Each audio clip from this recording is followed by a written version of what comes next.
তো এই ভিডিওটা শুধুমাত্র তাদের জন্য করতেছি যারা আসলে খালেদা জিয়ার মৃত্যু নিয়ে এখন পর্যন্ত নোংরামি শুরু করে দিয়েছেন।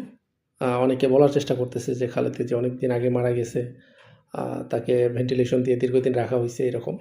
দেখেন এখানে আপনাদের মেডিকেল টার্মটা বোঝানোর চেষ্টা করি। যখন একজন মানুষ মারা যায় তাকে কোনোভাবেই দীর্ঘ সময় আইসিইউর বেডে সার্ভাইভ করা সম্ভব না। তো এখানে কয়েকটা জিনিস মানুষ গোলায় ফেলে যে কখন একজন মানুষ মারা গেলে তাকে দীর্ঘ সময় সার্ভাইভ করানো যায়। একজন মানুষের যদি ব্রেন ডেথ হয়, মানে অ্যাক্সিডেন্টের পর তার যদি ব্রেন ক্ষতিগ্রস্ত হয় কিন্তু তার হার্ট ভালো আছে, লাংস ভালো আছে, তখন তাকে ভেন্টিলেশন দিলে দীর্ঘ সময় সার্ভাইভ করানো পসিবল। আর দ্বিতীয়ত যে জিনিসটা আছে যে একজন মানুষ মারা যাওয়ার পর মানে তার যদি হার্ট বিট বন্ধ হয়ে যায়, সেক্ষেত্রে শরীরের সমস্ত অঙ্গে রক্ত সরবরাহ একদম সিম্পলি বন্ধ হয়ে যায়।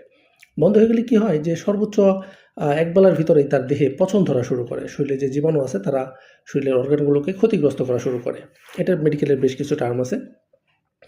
মানে সিম্পলি আপনি যদি একজন মরা ব্যক্তিকে একবেলা রাখেন, সে বিছানায় পচে যাবে, মানে পরের বেলায় তার শরীর ধরার মতো অবস্থা থাকবে না। ইভেন আপনি যদি ভেন্টিলেশন দেন আর যাই দেন, ভেন্টিলেশনের কাজ হচ্ছে যে আপনার হার্টটা ভালো আছে তাকে সাপোর্ট দিয়ে চালানো, বা লাংসটা ভালো আছে তাকে সাপোর্ট দিয়ে চালানো। কিন্তু আপনার হার্ট চলতেছে না, সেখানে আপনার ভিতরে বাতাস দিলে কি সে বাতাস কি কোনো কাজ করবে নাকি? তো এগুলো জাস্ট নিতান্ত কী বলবো, ভ্রান্তি ধারণা ছাড়া কিছুই না। আসলে সিম্পলি একজন মানুষ যখন মরে যায় তাকে কোনোভাবেই দীর্ঘ সময় আইসিইউর বেডে রাখা যায় না। কখন রাখা যায় দেখেন, যখন একজন পেশেন্টকে আপনি ফ্রিজিং করবেন তখন আপনি দীর্ঘ সময় তাকে রেখে দিতে পারবেন।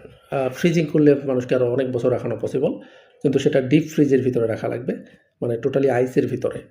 তো আসলে এটা তো তারা করে নাই, কিন্তু এইরকম নোংরামি মানে এত পরিমাণ গুজব ছড়াই যেতেছে, এটা আসলে সিম্পলি কী বলবো, বলা ঠিক না। আল্লাহ মাফ করুক, একজন মানুষ মারা গেছে, একটু আল্লাহর রাস্তায় ছেড়ে দেন না তারে।